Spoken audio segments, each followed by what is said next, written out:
What is up, y'all? Welcome to another episode of FitBizU. I'm your host, Jill Coleman. And before we get into today's topic, I want to remind you that we're going to be launching FBA very soon. FBA stands for Fitness Business Accelerator. It is my intro to business course, and we have an amazing group of people on the wait list, on the interest list, who are getting ready to get some more information about the program. And so if you're not on that, I want to make sure that you have access to it. So go to jillfitfree.com/FBA waitlist. It's jillfitfree.com/FBA-waitlist. That is our interest list. And again, there's no obligation to be on that list, but those who are on that list are going to get early details, early enrollment, also an exclusive discount, and some amazing bonuses. So even if you are just the tiniest bit interested in learning about our offer at JillFit and what we do here, go ahead and get on that list, jillfitfree.com/FBA-waitlist. Now, today I am excited because we're going to talk about something that it's funny because a lot of this stuff we're going to talk about today, we're going to talk about delegation, automation, opening up more time in your schedule, how to delegate and just outsource things if you need them. And I'm going to share with you guys some of the things I outsource at JillFit. But it's something that for me feels really natural. You know, it didn't always feel that way, but I think I've mentioned this book before. It's called The Power of Full Engagement by Tony Schwartz. And I read this book in it must have been like 2007, maybe 2009. And it was when I was in the thick of personal training. As you guys know, I was a full-time personal trainer and group fitness instructor for over a decade. I was doing probably 70 to 80 hours a week in the gym. And I loved fitness, like maybe a lot of you do. I loved health, loved fitness, loved people, helping people with their health and fitness. And it was something that when I got into it, I just wanted to help people. And over time, it just became so draining. And if you've ever worked especially in the fitness industry, there's a lot of scarcity in the fitness industry. Like gym owners are worried that trainers are going to leave and take the clients with them. And, coaches are worried, or trainers are worried that the clients are going to leave every second. And, there's a level of unpredictability and a level of uncertainty that sometimes can manifest in a feeling of scarcity. And so I know for me, I was definitely that person who was training anyone who wanted to get trained for any amount of money at any time of day.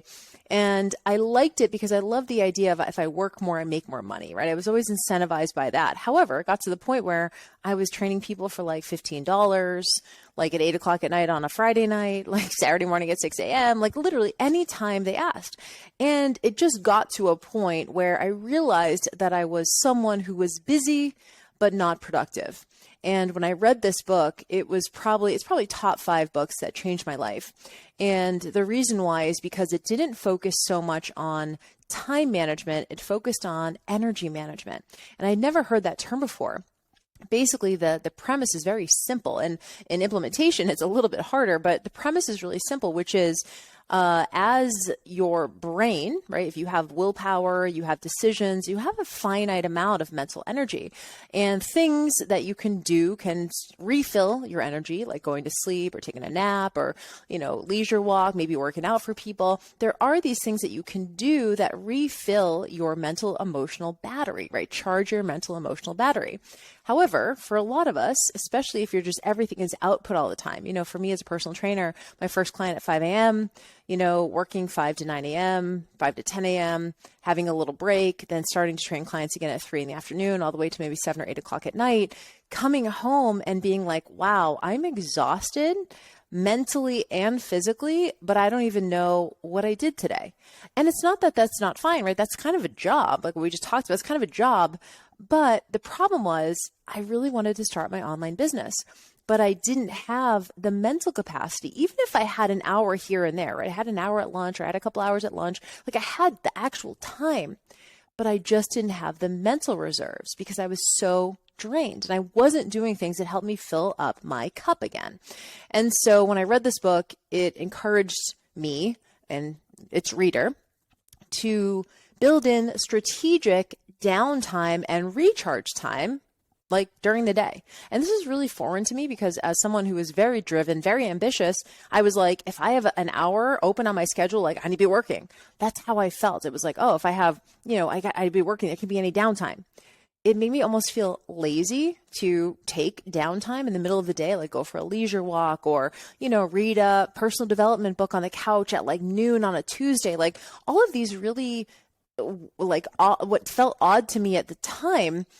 And the promise of the book is when you start doing these things and really looking at manage your energy better, when you start to do these things, you'll actually be more productive. And when you do sit down to do work, like write a blog at the time, for me, it was writing blogs. When you sit down to do it, you'll be much more focused. And I didn't believe it because I was like, really? It just sounds lazy.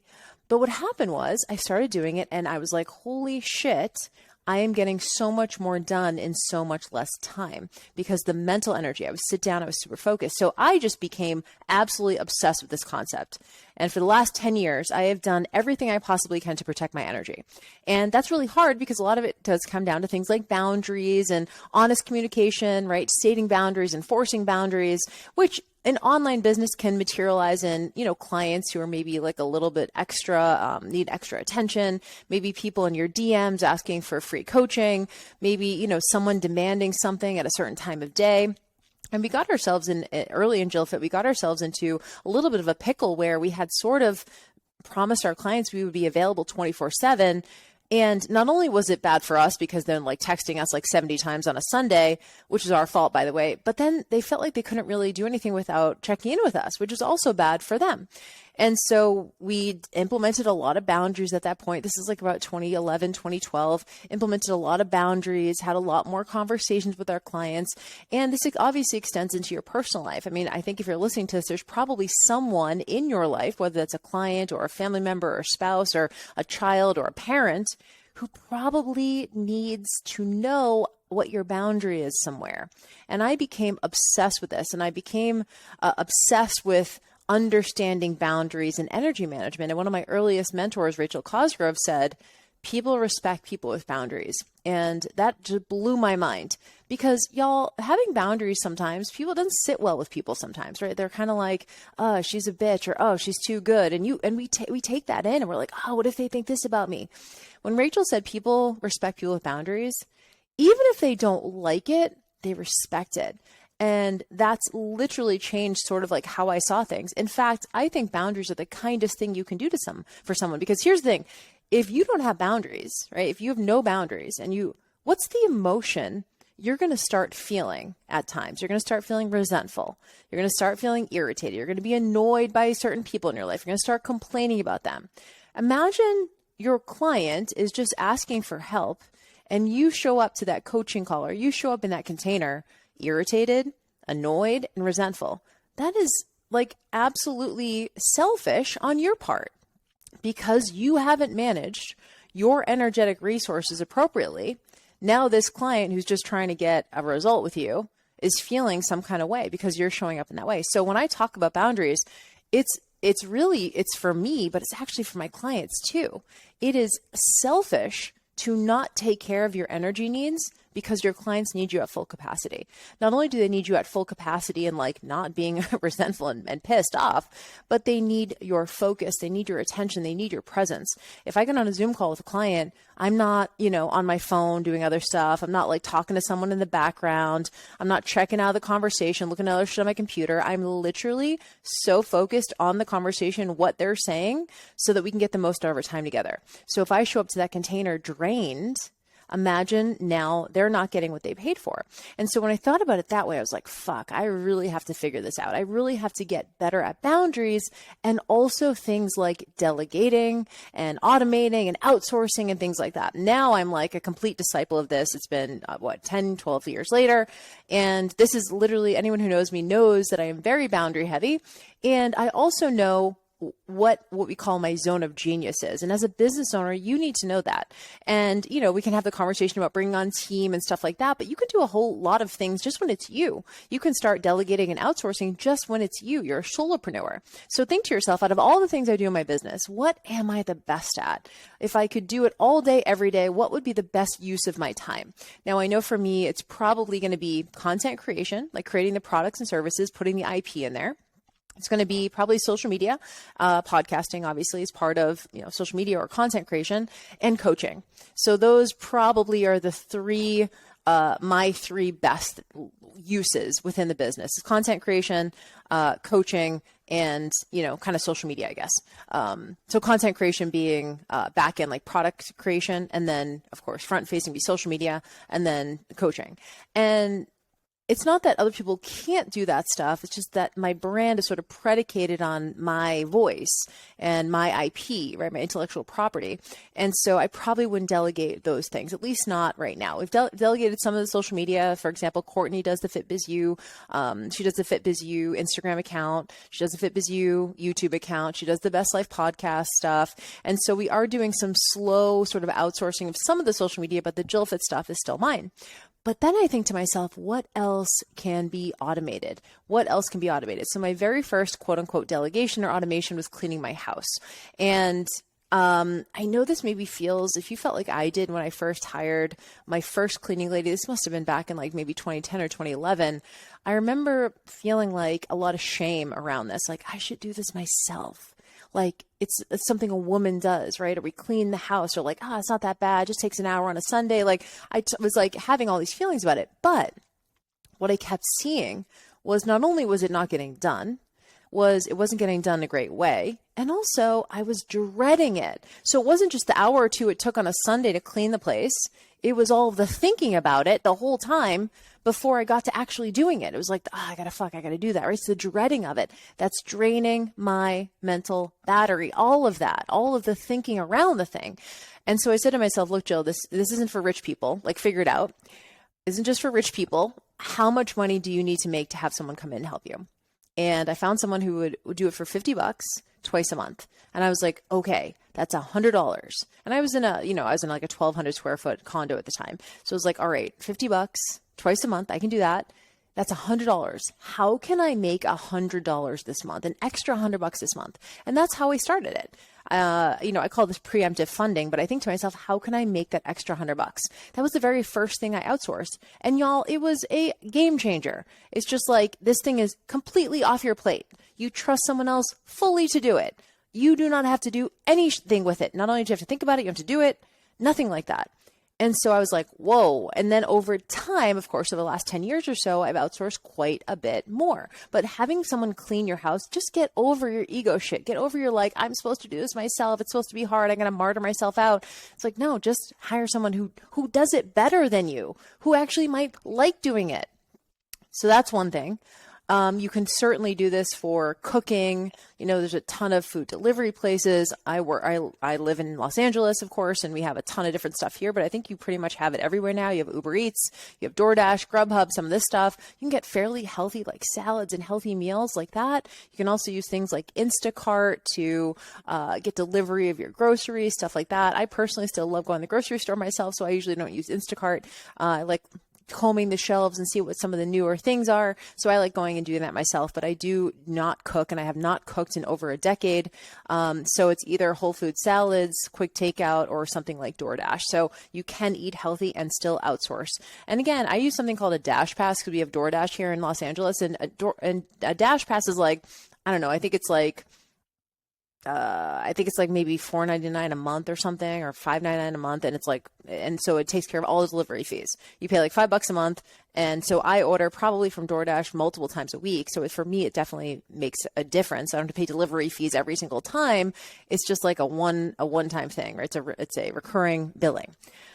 The other thing I do that's recurring billing is photo shoots. Now, I've mentioned this before because I think sometimes we think, I need to be rich to do that. I do this very affordably. Of course, I live in Los Angeles, so everything's a little bit more expensive, and I work with someone who's a professional, like very professional. And so, it's probably a little bit more expensive than it might be where you live. But I pay Vio, who is my photographer, and she gets paid monthly, and we do a little brand shoot each month. And it's like literally 2 hours. It's 2 hours. We go in, we get some social media content. If I'm launching a product or service, we do some brand photos for that. And it's a subscription. So it's not like it just comes out of my account each month. So it's actually not like, hey, I want to do a photo shoot next month. It's like it's constantly coming out. So then when it comes out, we just book it. We're like, okay, what date this month, right? When can we do it this month? It's not a big deal. I don't diet for it. I don't buy a whole bunch of new clothes for it. It's not a full day thing. It's like 2 hours. And it's really easy. And I really personally like that it just comes out of my account. And she likes it too, because now she has some recurring revenue each month. And so having that photo shoot for me to get fresh images as a personal brand, it does make a huge difference. And you could probably find someone in your local area to do this for like $100 or $200 a month. Not a ton, especially maybe it's an up and coming photographer. You could certainly find someone who will be willing to do an hour with you once a month for like $100 or $200. Easy. So easy. And then you have fresh images all the time. We do batch recording for podcasts. So previously, I think I've shared with you guys, I did work with a company that was doing all of that, like literally did all my recording for me. Now, Courtney is amazing, and she's the one who does the podcast for both Best Life and for FitBizU and for Take Care Radio, which are all the like sort of JillFit podcasts. And she does all of that from the back end now. But what I used to do is I used to pay a company that was here in Los Angeles locally, and I would go and I would sit down and I would record all the episodes at one time. And again, this was recurring billing. So every month they would charge me for the recording session, and they would charge me for some of the promotional materials and the, just to manage the back end of the podcast. Now, we did split ties with them a couple months ago because of some things that happened. But for me, this was a massive service, because for me to, sit down, record the podcast, I'm sort of doing that now, but that like monthly, just going to a recording studio, sitting down and recording like 6 or 8 episodes at once. Yes, it was a lot, but it was nice that it was just once a month. I wasn't having to do it every single week or multiple times per week. And so the batch recording for the podcasting worked really well. Next thing I do is I have a membership with Drybar. Now, Drybar is it's a blowout service for your hair. And I actually got it when I was dislocated my shoulder. When I was snowboarding, I hit a tree and I dislocated my shoulder and I couldn't lift my arms. So I couldn't do my hair. And so I was like, well, I guess I'll just go to Drybar. We have one like 2 miles away. And they had a monthly subscription. It was like 4 blowouts a month for however much. And I was like, well, maybe I'll just do this, because if I get a blowout, it lasts like multiple days and I can just get someone else to do my hair. And then once my shoulder was healed and I got my mobility back, I was like, I really like this. And with how many, podcast appearances I do, sometimes I'll get my hair blown out for just if I have webinars that important webinars I want to look good for, live events. I run like 7 or 8 live events every year. Maybe I travel to other events. So like, for example, I'm going to be speaking in like Scottsdale. I'm going to be like, oh, there's a Drybar in Scottsdale. I can get my hair done before my speaking gig. And so anything and all the photo shoots that I'm doing each month, it's nice to have that blowout. So I just kept it after that. It's been really nice for me to just outsource that. And who knows, I don't know how long I'll keep it. Maybe I'll just back it down to 2 a month instead of 4, but so far it has worked out really well.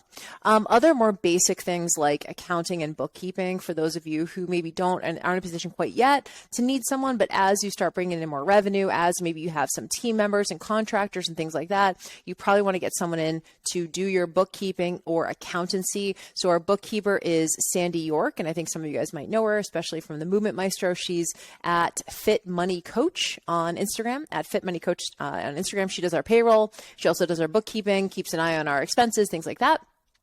And then, of course, really easy things like Amazon Prime subscriptions.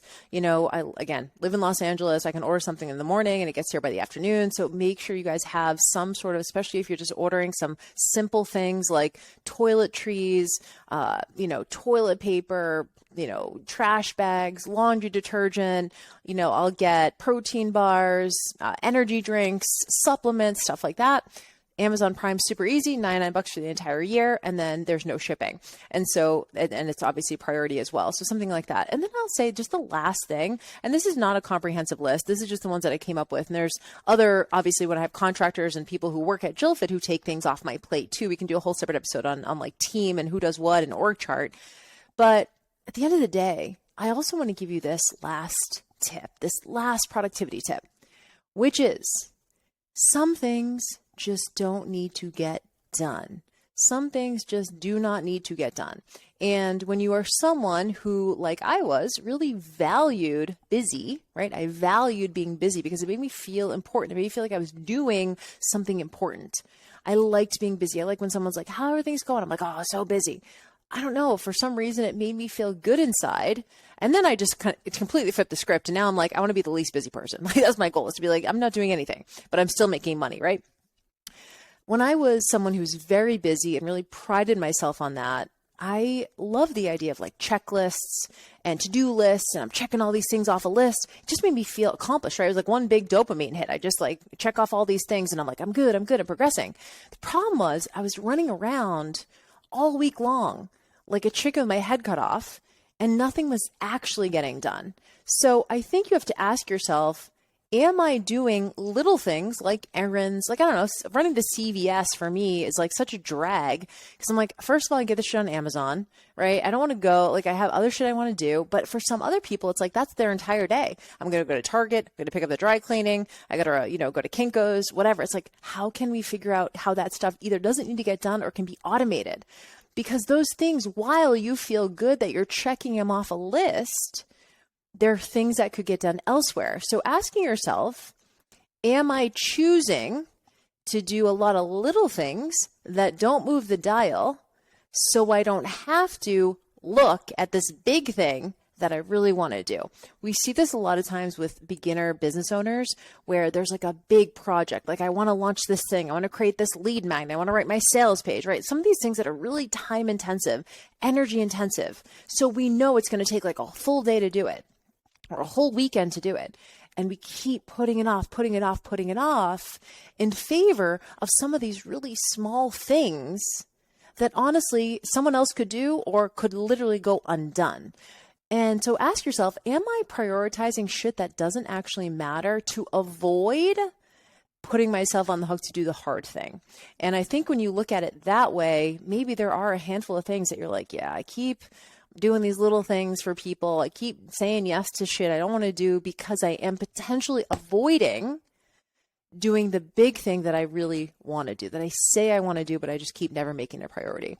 And so check yourself. Is there a reason why you're doing that? Is it imposter syndrome? Are you feeling like I'm not good enough? You're feeling it's just like massive in your head? So this is what I tell my students in FBA, especially when they're like, I know I need to do my sales page, or, oh, I need to create my lead magnets. Just, I know it's going to take a long time. I say, look, it's probably a lot bigger in your head than it actually is. You're making it out to be this like massive task. I guarantee you, if you just set aside 45 minutes, go to Starbucks, get away from the family, do whatever you need to do, lock yourself in a room, set your timer on your phone for 45 minutes and see how far you get. Start with that. Just see how far you get in 45 minutes and then give yourself permission to be done. And I think you're going to see that, number one, either you got way more done and it was way easier than you were making it in your head, or number two, you want to keep going because you're on a roll. So I think you have to rip the Band-Aid off and like overcome that initial activation energy. So now I run everything through, is this worth my time? And if it's running to fucking CVS, my friends and family will tell you I will not do that shit, right? Clean your car. I mean, and luckily I have a partner who's amazing, who when he's off work, he doesn't have anything to do like we do, right? He's very much like, he works out and plays sports and whatever, but he doesn't have any like responsibilities outside of work. So he'll do stuff like that for me, which of course I'm so grateful for, but he's like, I'll take your car to get washed and I'll take it to get the oil changed and whatever. And he doesn't mind it. That's how his brain works. For me, I'm like, that's a whole day. I'd rather like write, 6 social media posts. I'd rather record a couple podcast episodes. Be discerning with your time and energy. Be discerning with your time and energy and ask yourself, am I putting off big things that are actually going to move the needle in favor of small things that really don't make any waves? And that's, I think, the hard question to ask yourself. But if the goal really is productivity, then you have to be real about where you're spending your time. Do a complete time audit and decide what things could literally just go undone. Can someone else do it? Can this be automated? Good. All right, y'all, that is all I have for you today. It went a little bit long on this episode, but I wanted to get to this episode. Ironically, I actually did record this episode back in September, and it was one of the files that were corrupt, unfortunately, so we didn't get to air it back then. So I re-recorded it again, and I think this is a better one than the first time. But thank you guys for being here. Thank you for your time and attention, and we will see you on the next episode. Bye, guys.